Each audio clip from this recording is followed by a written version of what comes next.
સુરતના કોટ વિસ્તારની ઝાંપા બજારમાં લોખંડના સળિયા લગાવી દેવાતા સ્થાનિકોમાં રોષ ફેલાયો। તાજેતરમાં ખાનગી ટ્રસ્ટે ઝાંપા બજારના જાહેર રસ્તા ઉપર લોખંડના ગેટ લગાવી દીધા હતા અને બાઉન્સર બેસાડ્યા હતા, જેની જાણ થતાં જ મનપાની ટીમે આ ગેટ દૂર કર્યા હતા।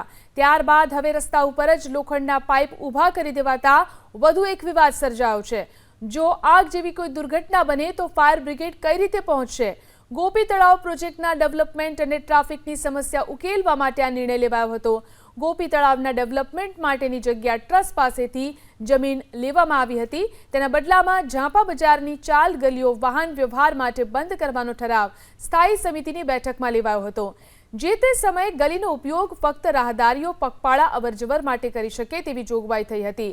તેમ છતાં લોખંડના ગેટ લગાવી દેવાતા ભારે વિવાદ સર્જાયો હતો।